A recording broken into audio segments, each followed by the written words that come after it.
Hey guys, so I'm gonna be reacting to top 10 things to do in Edmonton in 2024 by this guy. So, as a Canadian, I saw this American guy react to this video and I thought, I'm gonna react to the same video he reacted to, so thanks for the idea. I just took it from you. Anyways, let's go.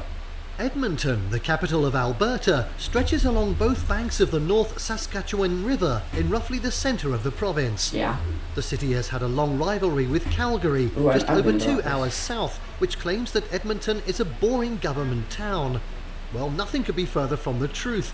Edmonton is Alberta's centre for culture, with excellent theatres, top-notch museums, world-class galleries and a thriving musical scene. Yes. The folks that live in Edmonton are a stout and hardy breed. The city is among the coldest. You're ready? Let's cut to the chase. Edmonton's calendar is at 10 K-Days. Oh, K-Days. Yeah, I've been to K-Days before. We used to go there all the time. It's like this big gathering where there's a bunch of shops and stuff, I think, with food and carnival games, and then they've also got some like theme park rides and stuff. It was pretty fun. Edmonton's calendar is the 10-day festival known as K-Days, formerly called Capital X, held every year at the end of July, when the wild days of the 1890 Klondike Gold Rush come to life once more. Yeehaw!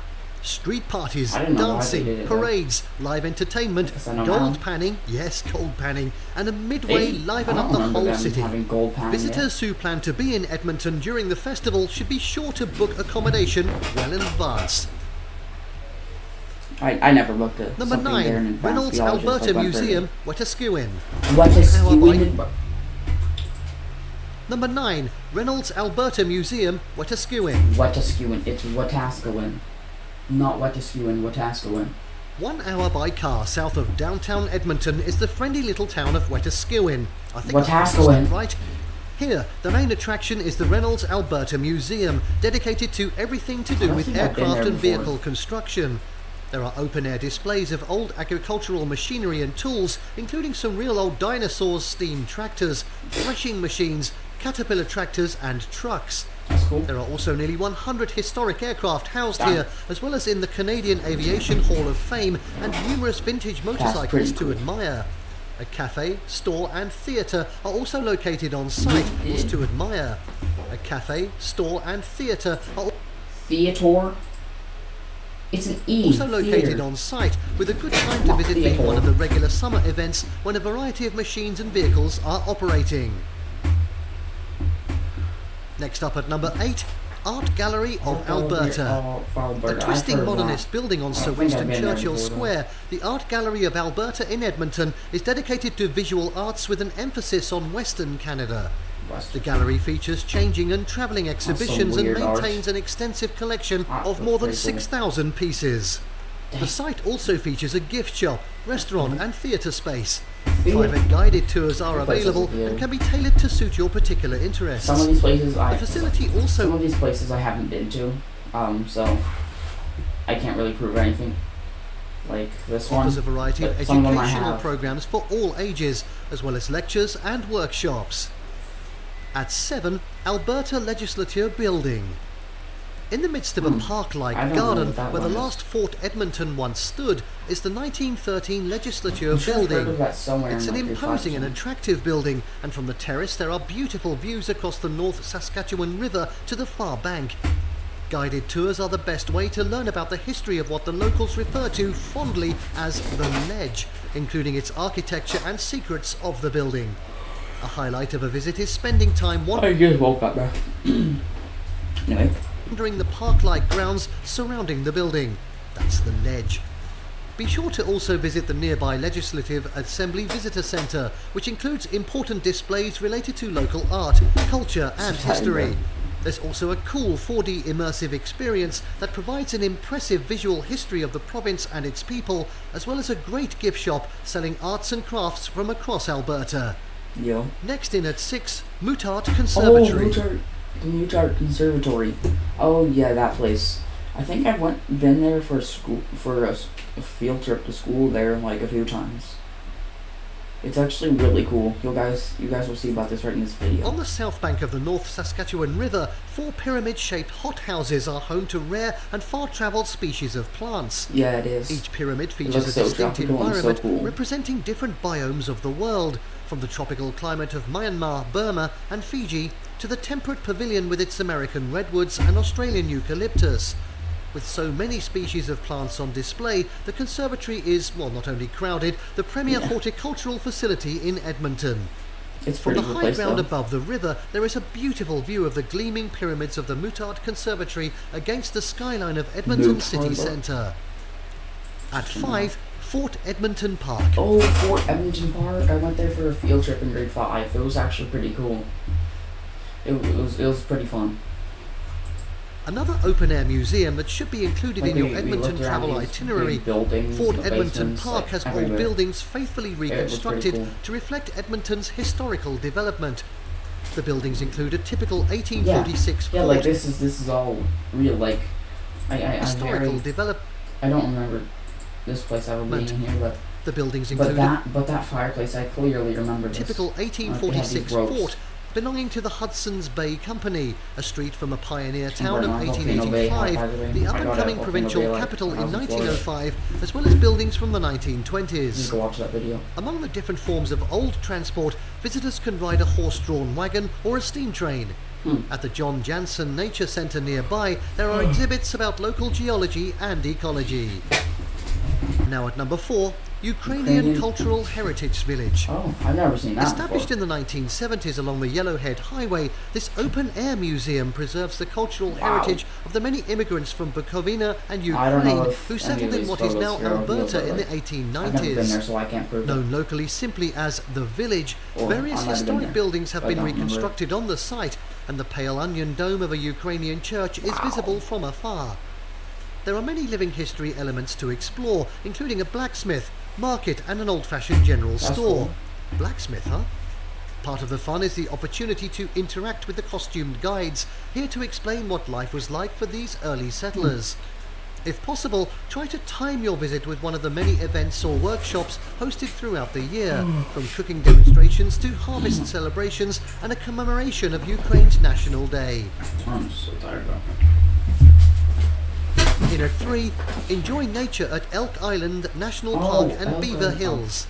The National Park is just a 30-minute drive from Edmonton and covers a wooded area with lakes and wetlands, and is home to all kinds of wildlife, including moose, elk, deer and beaver.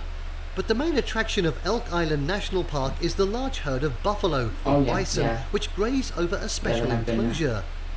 Anyone driving slowly along the road through the park cannot fail to catch sight of one of these massive shaggy beasts, hopefully not bumping into them. Fun things to do here in the summer include hiking and biking, kayaking and canoeing, as well as camping, while winter activities include snowshoeing and cross-country skiing. That's cool. The Beaver Hills area has now been designated as a UNESCO Biosphere Reserve and includes a dark sky preserve, a bird sanctuary and a wilderness centre. Originally the tribal home of the Saki Indians, it was the Cree, however, that hunted the beaver and buffalo for their pelts, which were then traded with the large fur trading companies.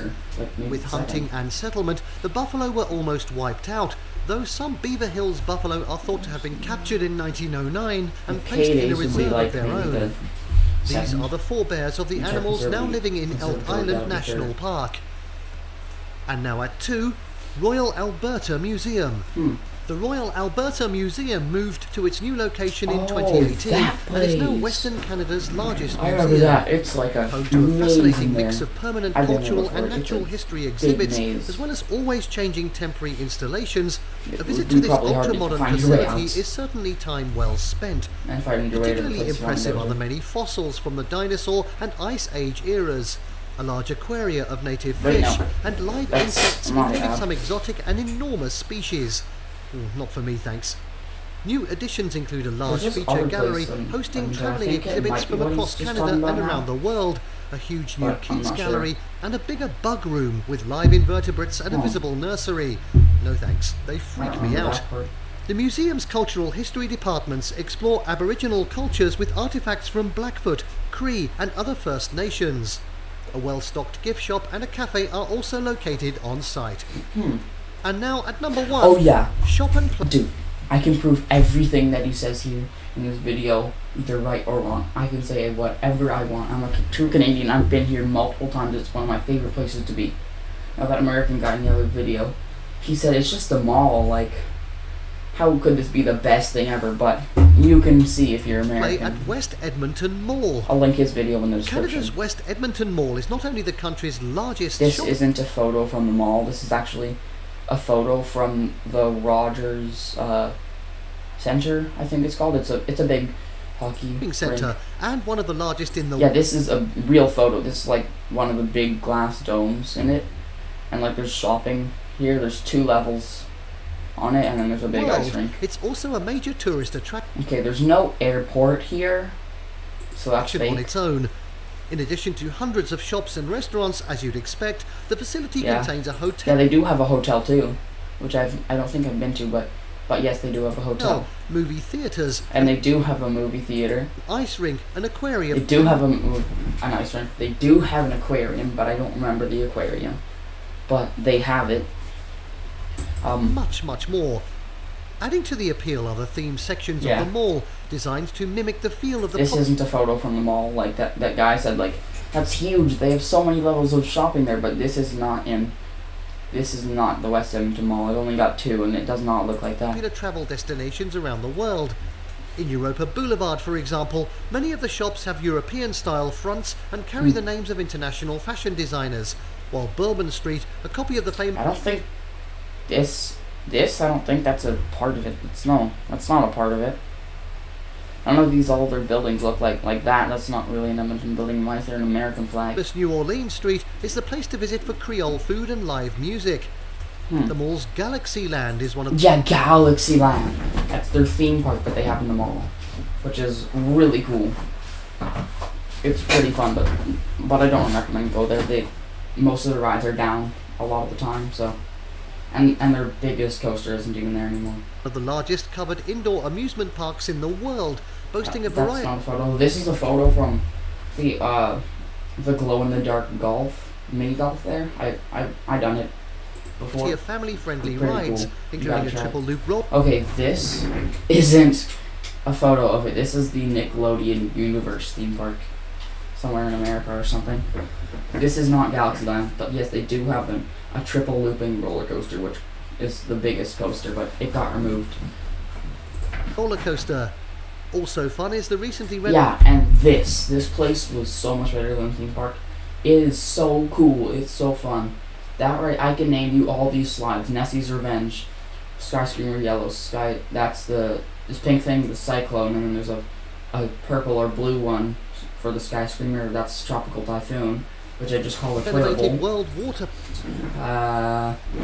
That is the Twister. That's the Blue Bullet. Don't see any more in the picture. Park, the largest such attraction in North America. Highlights include the world's biggest indoor wave pool. It's the world's biggest indoor wave pool? What? No way, I'm probably gonna put like a photo of that up at screen. But no way. The world's biggest? That's crazy. And 2 83-foot tall 83 feet tall water slides. Yeah, those are the Sky. It's actually... Yeah, I think. So they've got 2. So they've got some really high ones. So the highest ones are Nessie's Revenge, both of the Sky Screamers, Howler, and the Cyclone. The Cyclone's my favorite. I love the Cyclone. It's another one of the droppers. They've got 3 droppers. Water slides, 83 feet. So these 2 are the Sky Screamers, and then Nessie's Revenge is right there.